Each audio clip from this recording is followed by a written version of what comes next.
Delta D053 HT, and for CQB, two-tone black and tan. Next is, and good thing din naman sa kanya, is retractable po yung dot niya. Is mas prefer yung mas mahaba. Ayan.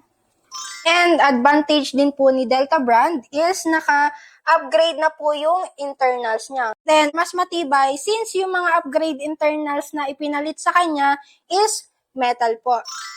So, malakas na po itong unit na ito. And then, at the same time, mabilis na po yung labas ng bibis niya, which is good na po yun for airsofters or gamers natin dyan. Hot diggity dog.